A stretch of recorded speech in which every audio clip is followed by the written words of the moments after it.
A very good evening to all our panelists on Debate 1 tonight. Let's say hello to Sushant Sareen, Senior Fellow at the Vivekananda International Foundation, also joining us from Delhi. With me in the studios, former High Commissioner to Pakistan, G Parthasarathy, and from Islamabad, we have Air Vice Marshal Abid Rao, as well as Lieutenant Colonel Shafqat Saeed. But first question to Major General D Bakshi, who also joins us from Delhi.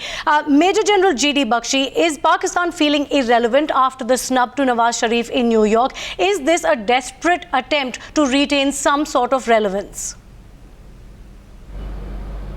You know, I would go a step further and state that it is very unfortunate that the entire state of Pakistan seems to have acquired an obsessive, compulsive disorder called Kashmir. For the last 60 plus years, they have been ranting and raving on this subject till the world is sick of it. And we thought we had moved ahead, we had gone past, we had adopted a bilateral approach, especially after very specific agreements between the two countries to this effect. But once again, we found that under pressure from his military, Prime Minister Nawaz Sharif was forced. You could quite see the sharp contrast between the two prime ministers from South Asia. One was self-assured, he came with a thumping mandate, he came with a brute majority that has given him a clear mandate to govern. He spoke with that confidence, he pitched his address at the global level of the global commons, global concerns, etc. But here was Prime Minister Nawaz Sharif under pressure from his deep state, the military ISI complex, in the form now of Shri Quadri and Imran Khan, and forced to toe the military line. The very line that he had, in his election campaign said that he wanted to make a new opening towards India, he wanted to improve commercial relations, etc., etc. And here we have the poor gentleman under such tremendous pressure from his own polity that he is forced to change his tune. And now that they have been rebuffed so thoroughly at the UN General Assembly, United Nations treatment of the true Prime Minister, they start a study in contrast. Exactly. So they come back and now they come up with Siachen. And, I think it is Major General about time Bakshi, that we tell Pakistan. Major General Bakshi, let's ask our guest from Pakistan, from Islamabad, this very question. Air Vice Marshal Abid Rao, good evening, and also Lieutenant Colonel Shafqat Saeed. Is Pakistan smarting? Because it's a major diplomatic snub. It's embarrassment at the UNGA and the US, isn't it, for Pakistan? Now, is this that reaction? Whom you want me to answer, or can Shafqat Saeed? Air Vice Marshal Abid Rao, please go ahead, and then we'll bring in Lieutenant Colonel Shafqat Saeed also. Okay, good evening to all the participants. I don't know why are you harping on the word snubbing. I mean, there was nothing in Prime Minister Modi's speech.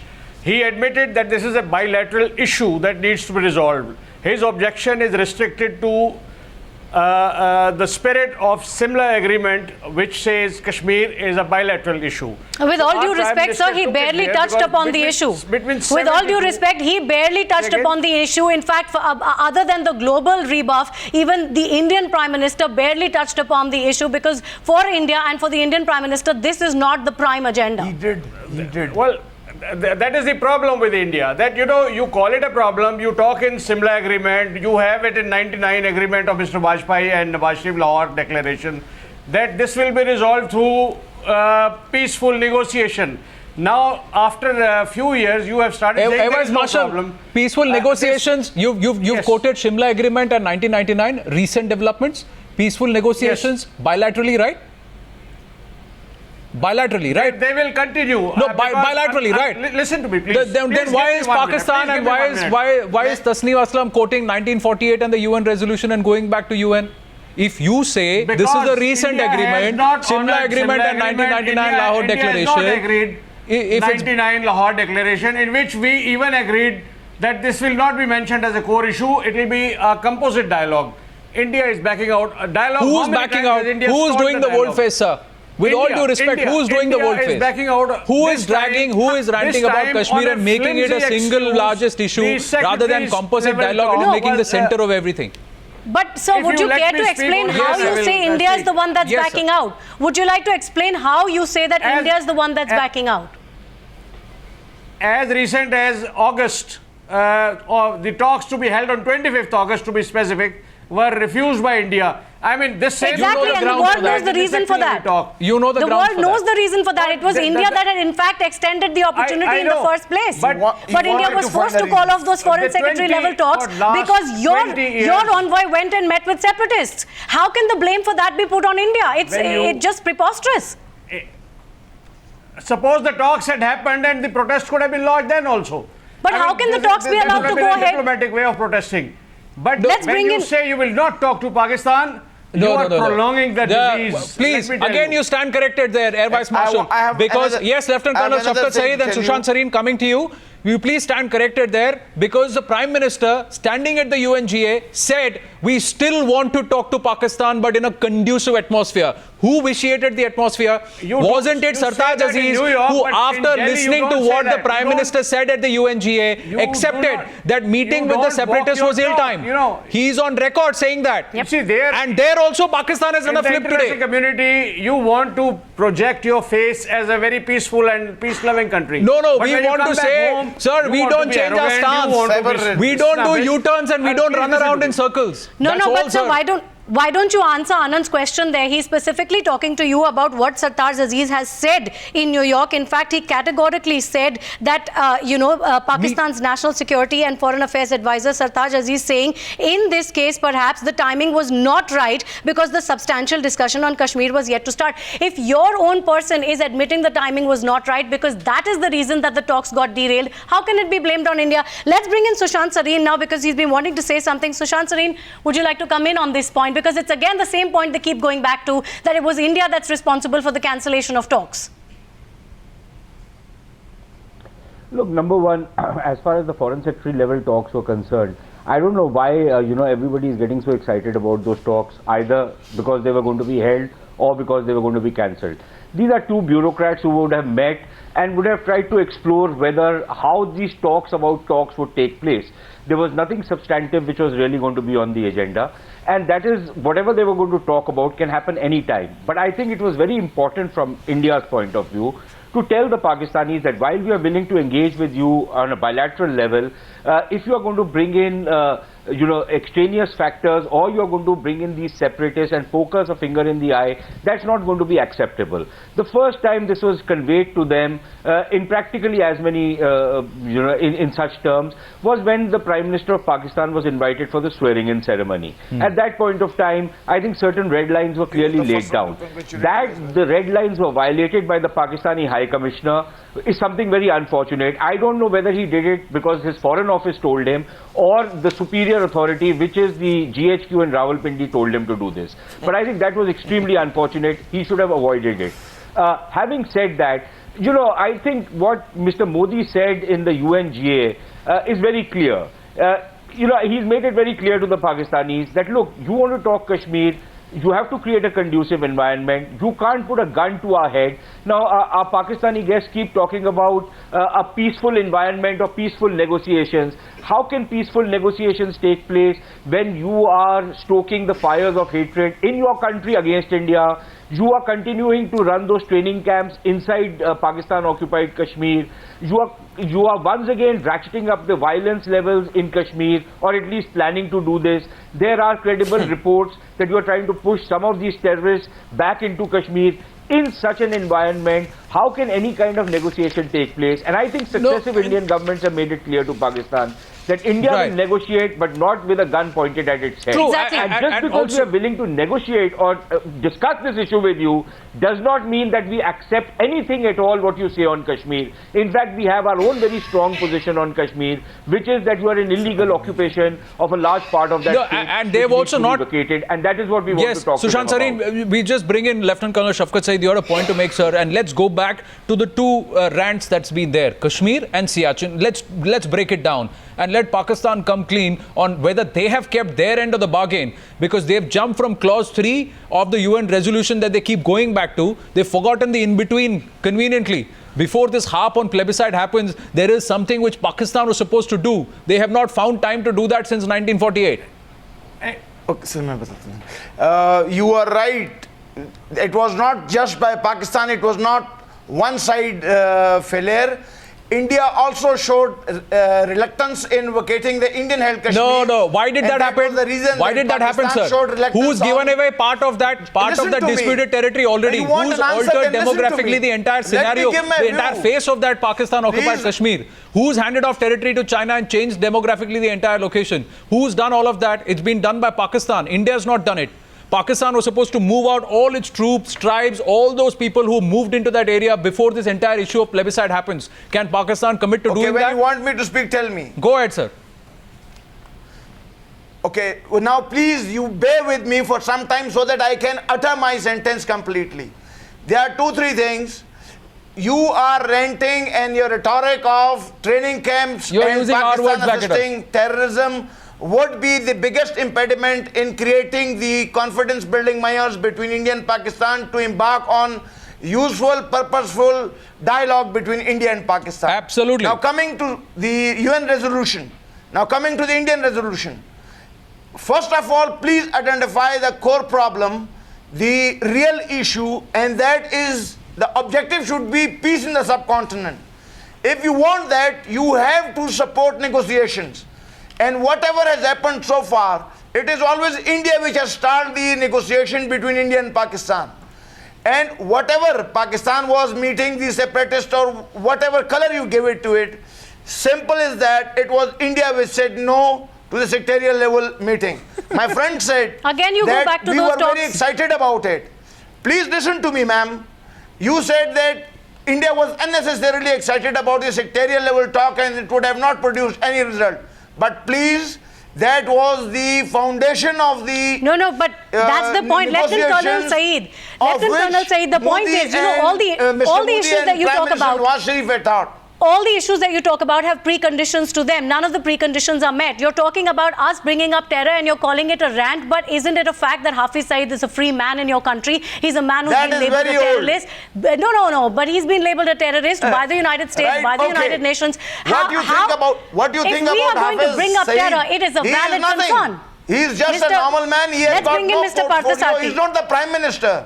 Mr. Parthasarathy, you know, respond to this, because once again, all the allegations, whether it's about the plebiscite, whether it's about Siachen, whether it's about Kashmir in general, or these cancelled talks, every time the attempt from Pakistan side is to put the onus on India. But the fact is, the bottom line here is nothing can move further when there's an atmosphere of terrorism and threat. Let me, we have very two is India alone the judge for preconditions? Right, Air Vice Marshal Rao, please, we're bringing in G. Parthasarathy. Please listen to him, then I'll come across to you again. I think we have two distinguished officers from the Air Force and Army in Pakistan. But a few things I want to set right on a strategic perspective. On Siachen, the fact is that beyond the Shok River, the line of control was defined but never demarcated. It was defined as lying north to the glaciers beyond the Shok River. Now, north through the glaciers, to the glaciers, obviously means in a mountainous terrain along the high mountain ridges. Problem arose when Pakistan in 1972 started circulating maps about the line of control proceeding to the Karakoram Pass, which would create a Pakistan-Chinese tie-up north of our defenses. Therefore, that was preempted by troops moving into the high mountain ridges of the Saltoro range. There is no such thing as a Siachen dispute. Pakistan is nowhere near the Siachen glacier. Correct. The troops are decision on the Saltoro range.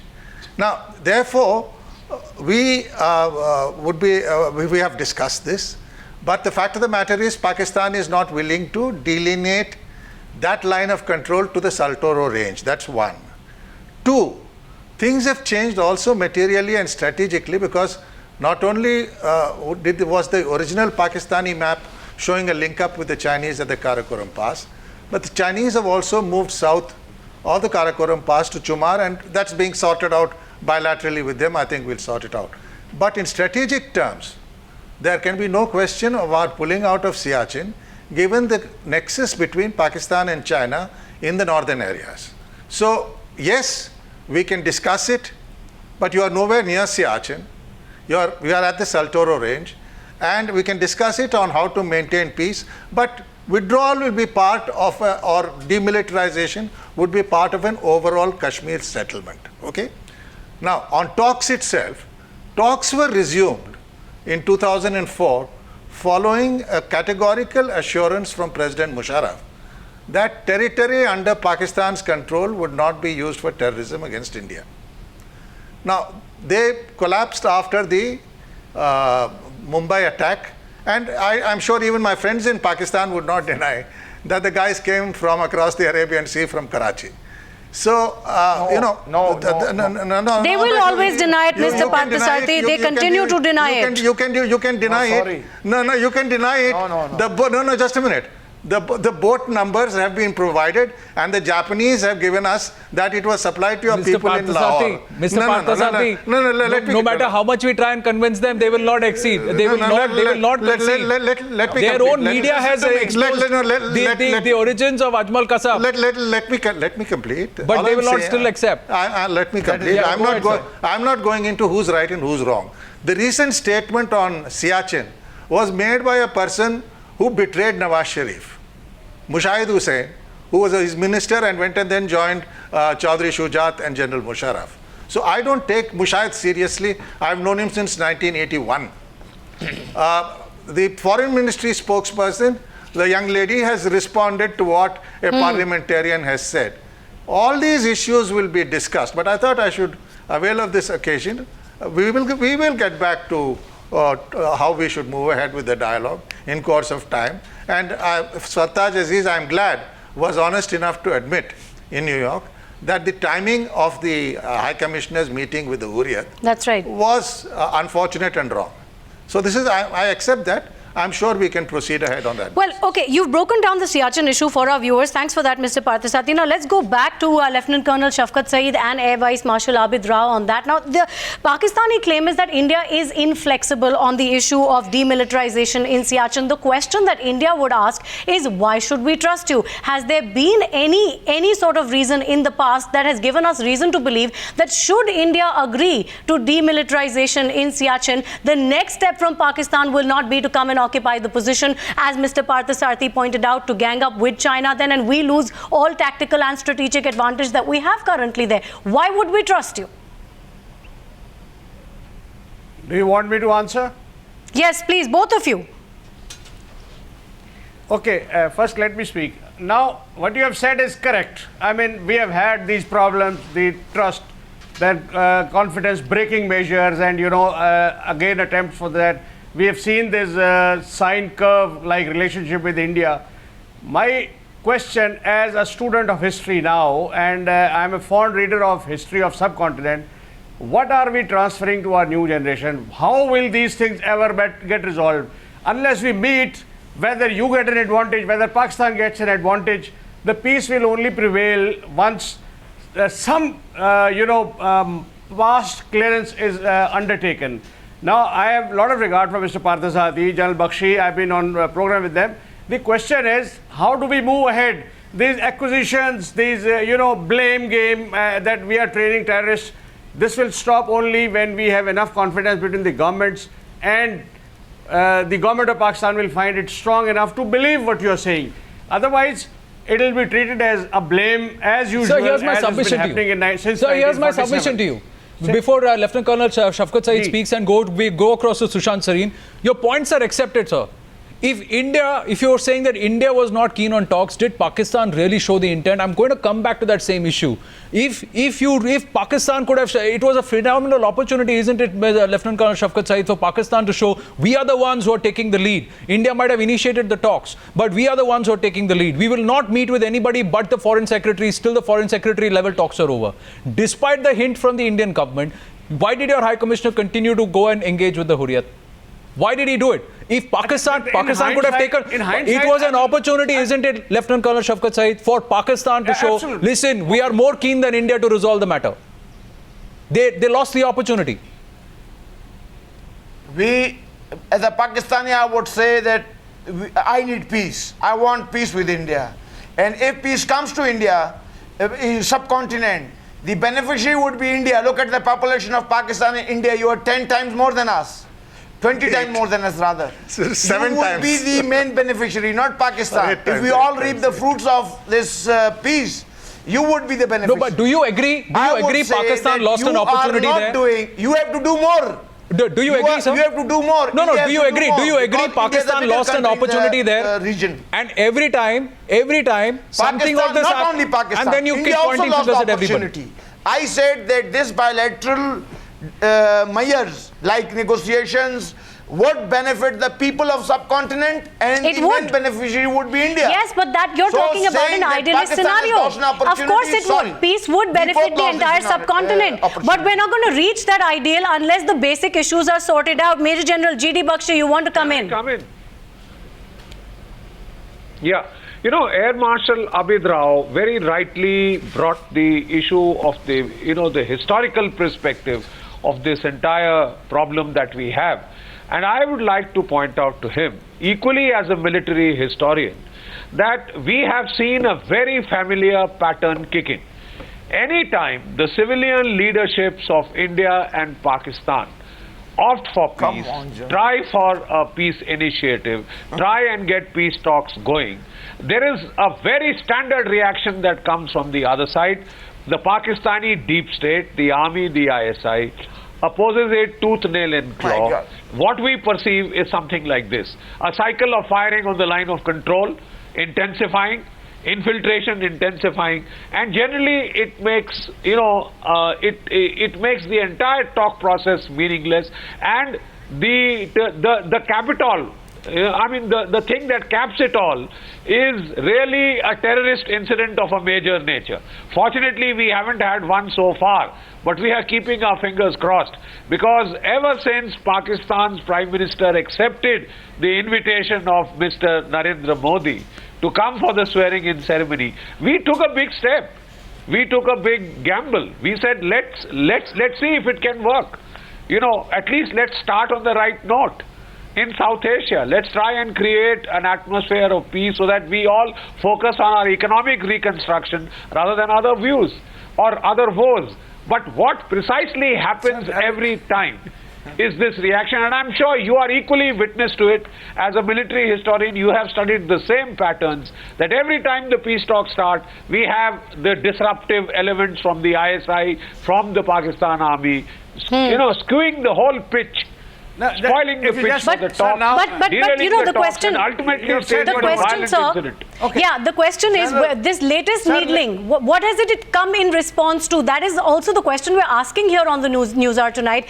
Is this latest needling about bringing up Siachen now, in addition to the Kashmir rhetoric? Sushant Sareen, is this in response to what the world saw and what transpired at the UN General Assembly? Let me just touch on two things which have been mentioned in the past. I think it was Colonel Saeed who was talking about India needs to do more. I think we've lost Sushant Sareen there for a bit. We'll get him back any moment now. Yes, Air Vice Marshal Abid Rao and Colonel Shafqat Saeed, you had a point to make. You agree with General D Bakshi? Because every time there is a headline that talks back on track, there is a byline saying ceasefire violations at the border. First of all, I will just make one comment. This is a typical Indian outlook on the subject. The fact is not like this. You have had the best of relationship with General Pervez Musharraf, who headed the ISI, who headed the Pakistan Army. And then what happened with Kargil? You hold him responsible for Kargil also. The Kargil was beginning, but later on with Mr. Vajpayee, he enjoyed the best of the relations. They signed agreements of, ensuring that Pakistan territory will not be used against India. It was Pervez Musharraf. So that is not an issue with Pakistan. But has that been honoured? It's one thing to give an assurance, but has Pakistan honoured that assurance?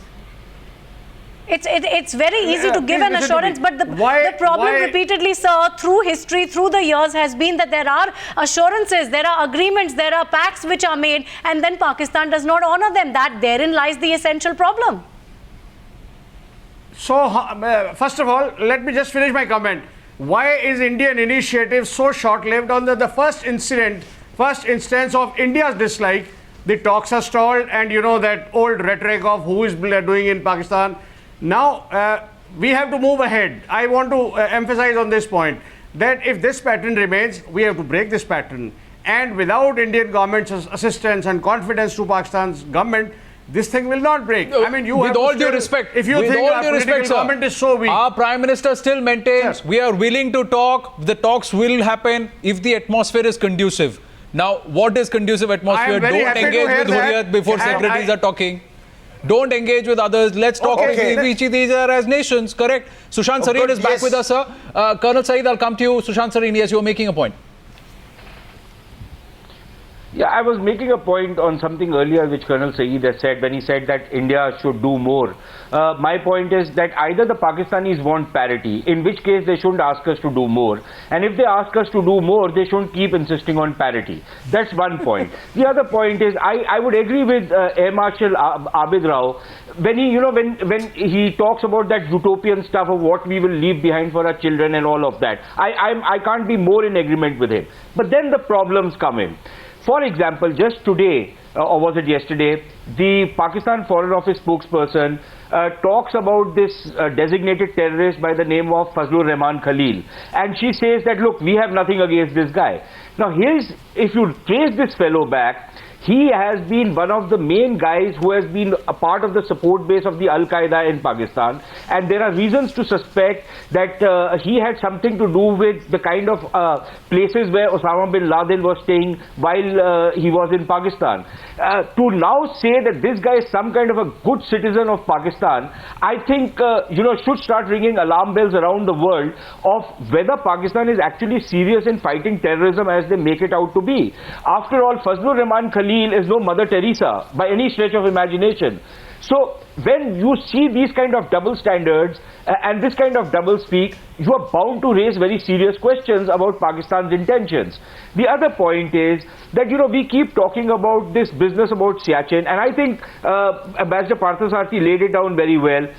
Even if you want some kind of a demilitarization of Siachen, pending the final resolution of the Kashmir dispute, I think it is no longer possible unless there is a delineation or a marking of the maps as far as Siachen is concerned. Right. And in that sense, I think the Indian position has probably moved forward much more than what it used to be earlier. And the Pakistanis need to understand this, because now those old compulsions of weather and other things probably no longer hamper us or our stay in Siachen. So if they want a deal, then I think the terms and conditions of a deal are very well laid out. If they don't want it, then just too bad. Well, and finally, my fear is, and I must say this, that what has been happening over the last few weeks leads me to believe that we are probably going to slide back alarmingly insofar as bilateral relations are concerned. We are seeing a ratcheting up of violence in Kashmir. We are seeing the ratcheting up of the rhetoric from Pakistan, both from the so-called quote-unquote non-state actors as well as the state actors. The Pakistan Army Chief has been making some very bellicose kind of statements in the recent days. So I suspect that things are likely to slide back. Well, and just yesterday we saw again a ceasefire violation in Poonch. So I think this is probably a portent of worse things to come as we go down. But only one warning I must give. If the Pakistanis go down this route, I think they're likely to be surprised by the reaction of this government. Something which they might not have factored in. Running out of time on the debate, so quick word in from our Islamabad guest. Yes, Colonel Shafqat Saeed, you had a point to make. Yes. The concern that you mentioned about ISI and army and everything that is happening between India and Pakistan is dictated by the army. I would say that why India has not public its finding on technical support division. And who amongst you, Pakistan did not say that TSD is responsible for 2611 or for attack on parliament or for Samjhauta Express. But it was your own official, your own bureaucrat, in your own private court this happened, that they said that TSD is involved in all such operations to malign Pakistan's impression in India. and it is being done for the media, so that you can harp on all those things that Pakistan is the... Come on, Colonel Shafqat Saeed. Come on. This is fact. Please don't get shocked. This is you fact. can see the reactions Why of our have you panelists not here. brought it to public? My point The is, why findings haven't on you technical making support public? division. Why haven't you lived up to your commitment? If, like you said, General Musharraf said, no terror camps and no terror bases in Pakistan. You know very well what is happening there. Why are those terror camps being allowed to fester? No, but they're denying it. There are none. There is no interference from Pakistan. Major General D Bakshi, Really, Colonel Major Shafqat General Saeed, is that the please position come you're in going on to this, maintain? because this is what it eventually comes down to. Every single time there are facts that are pointing to, you know, specific terror threats coming from across the border, terrorist attacks that have taken place from people conducted by people from across the border. Pakistan's response is to deny the fact that these are Pakistani nationals or there's any kind of terrorist activity. No, may I Closing comments, sir. I'd like to come in here. I would like to point out the first basic thing is the question of intent. Is your intent to peace genuine, or is it just a negotiating tactic?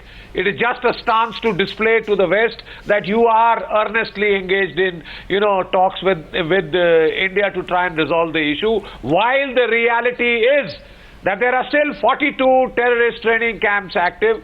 You are just not focusing on the fact that you are killing Indian citizens. Let me put the problem in historical perspective. For the last 30 years, you are talking of the TSD. I'm telling you, for the last 30 years, the ISI has been prosecuting an asymmetric offensive against India.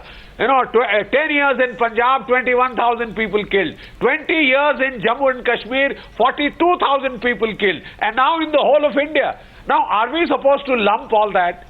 Are we supposed to lump all that? And the entire thing that you said, the games that were made with General Musharraf was that he had conceded and he said Pakistani soil will not be used for this.